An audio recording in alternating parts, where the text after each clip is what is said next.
Hello everyone, welcome back to my channel. আমি বর্ষা চলে আসলাম একটা নতুন ভিডিও নিয়ে। সো দিনটি ছিল 14ই মে। আমার জীবনের খুবই খুবই খুবই স্পেশাল একটি দিন বলতে পারো। আমি পুনামদির কাছে বেসিক টু অ্যাডভান্স যেই মেকআপ কোর্সটা শিখছিলাম সেটারই এক্সাম ছিল সেই দিন। নাও তোমার সাথে কথা বলতে বলতে হালিশহরও চলে আসলাম। হালিশহর শহরটা খুব সুন্দর, তাই না? সবার কেমন লাগে জানি না, বাট আমার কাছে খুবই খুবই খুবই ভালো লাগে। এখানে আসলে আমার মনটা খুশি হয়ে যায়, কারণ এই শহরটা আমাকে অনেক কিছু দিয়েছে। আর একজনের কথা না বললেই নয়, সেটা হলো পুনামদি। অনেক অনেক অনেক ধন্যবাদ পুনামদিকে।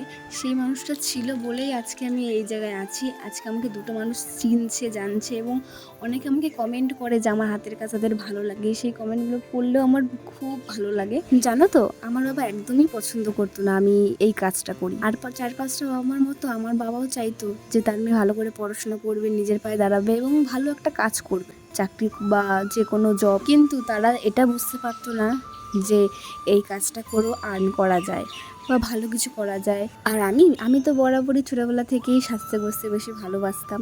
তো সেই কারণে ভিডিও দেখে আমি অনেক মেকআপ করতাম আগে, কিন্তু ভিডিও দেখে তো সেমনভাবেই শেখা যায় না।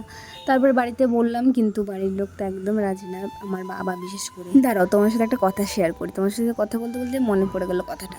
তো ফার্স্ট দিন যেদিন আমি যাই দিদি মানে পুনামদির কাছে অ্যাডমিশন নিতে, রীতিমতো বাড়ির থেকে না বলে গেছিলাম, মানে কলেজের নাম করে আমি গেছিলাম এবং অ্যাডমিশন নিয়ে চলে এসেছি। কিন্তু প্রবলেমটা হলো সেখানে যে পুনামদি বাড়িতে তো অনেকটা টাইম লাগছে, বাট কলেজে এত টাইম লাগে না। তো আমি প্রতিদিন মিথ্যে কথা বলে কি করে যাবো, তো আবার এতটা সময়ের জন্য। লাস্টে আমি বললাম বাড়িতে, বাট বাবা তো একদমই রাজি না। কিন্তু আমি তো অ্যাডমিশন নিয়ে নিয়েছি, আমি কী করবো?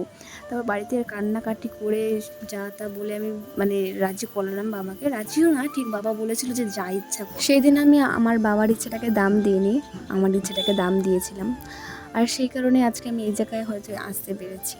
আর বিশ্বাস করো, আজকে আমার বাবার এই কাজটাকে নিয়ে কোনো অভিযোগ নেই। আর আমি এই প্রফেশনটাকে প্রচুর প্রচুর ভালোবাসি এবং সম্মান করি। আজকে আমি এই কাজটাকে বেছে নিয়েছিলাম বলেই 2 টাকা ইনকাম করতে পারছি। প্লাস সবথেকে বড় কথা হলো, দুটো মানুষ আমাকে চিনছে, জানছে। এটাই হলো আমার কাছে সব থেকে একটা বড় ব্যাপার। অনেক তো কথা হলো, এবার কমেন্টে ঝটাপট জানিয়ে দাও লুকটা কেমন লাগলো তোমাদের। জানো তো, আমার মডেলটা না খুব ভালো ছিল। ভিডিওটি এই পর্যন্তই, দেখা হচ্ছে নেক্সট ভিডিওতে। বাই।